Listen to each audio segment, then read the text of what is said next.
अस्सलाम वालेकुम दोस्तों, कैसे हैं आप सब। उम्मीद करता हूं आप सब बहुत अच्छे होंगे और इन दिनों आप अपना बहुत ज़्यादा ख्याल रख रहे होंगे। दोस्तों, आज की वीडियो की शुरुआत हम एक छोटी सी कहानी से करेंगे। एक बार एक छोटी सी बच्ची होती है जिसकी उम्र जो है वो 8 साल की होती है और उसका एक बड़ा भाई होता है जिसकी उम्र जो है, एज जो है वो 14 वर्ष 14 साल की होती है।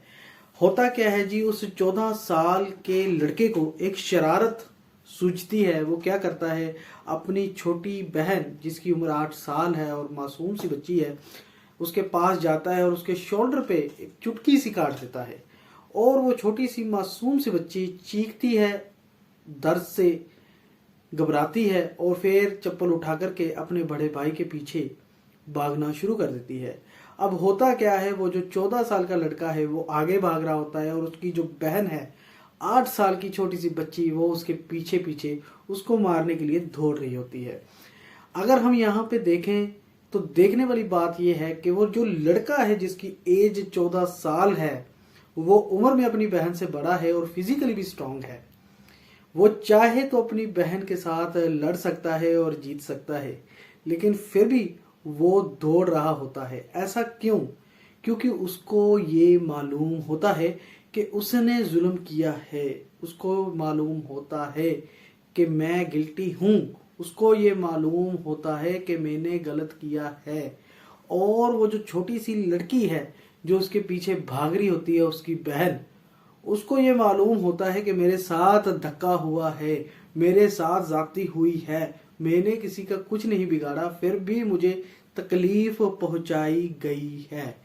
तो दोस्तों, बात दरअसल ये है कि उस अल्लाह ने हमारे अंदर जो है वो एक कंपस डाल दिया है। हम जब कभी भी किसी को तकलीफ पहुंचाते हैं, किसी का दिल दुखाते हैं या किसी को हार्म करते हैं, तो हमारा दिल जो है अंदर से इरिटेट होना शुरू हो जाता है। और जब कभी भी हमें ऐसा लगे कि मैंने दूसरे के साथ कुछ गलत किया है और अंदर से आपका जो दिल है वो इरिटेट होना शुरू हो जाए, तो समझ जाइएगा कि अभी अभी जो है वो आपका ज़मीर जो है वो जिंदा है।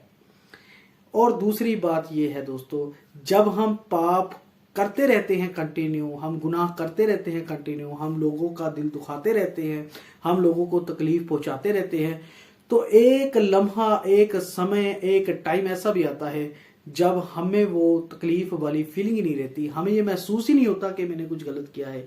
हमें ये रियलाइज ही नहीं होता कि मैंने किसी के साथ धक्का किया है। और जब आपको ऐसा होना बंद हो जाए, आपके अंदर ये फीलिंग खत्म हो जाए कि मैंने किसी को तकलीफ पहुंचाई है या मेरा दिल अंदर से इरिटेट होना बंद हो जाए, तो फौरन ये आपको अंडरस्टैंड करने की ज़रूरत है। एक इंसान को ये समझने की ज़रूरत है कि उसका जो ज़मीर है वो कहीं ना कहीं मर चुका है। लेकिन अगर उससे पहले आपको ये फीलिंग आती है कि मैंने गलत किया है, मेरे बोलने से, मेरे कुछ एक्शन करने से किसी को तकलीफ हुई है, तो आपको फौरन अपने रवैये में, अपने एटीट्यूड में, अपनी बोल चाल में अपने अंदर तब्दीली लाने की ज़रूरत है और अपने आप को मोटिवेट करने की ज़रूरत है। और जब कभी भी आप अपने आप को मोटिवेट करते हैं, अपने आप को चेंज करते हैं, आप देखेंगे आपकी ज़िंदगियों में मुस्कुराहटें आना शुरू हो जाएंगी और आपकी ज़िंदगी में खुशी आना शुरू हो जाएगी। असल में खुशी का जो रोल है वो ये है कि सामने एक दीवार है, आप किसी को तकलीफ, ये एक बॉल को दीवार पे मारने की तरह है। आप किसी को तकलीफ पहुंचाते हैं तो आपकी ज़िंदगी में तकलीफ आती है, आप किसी की ज़िंदगी में खुशी लाते हैं तो आपकी ज़िंदगी में खुशी आती है। तो इसलिए आप जो है अपने रवैयों में, अपने बिहेवियर में चेंज लाएं और तकलीफ़ किसी को ना पहुंचाएं। और बदले में भी मेरा ये यकीन है कि अल्लाह आपको तकलीफ़ में नहीं रहने देगा। अपना बहुत ज़्यादा ख्याल रखें। अल्लाह हाफिज़।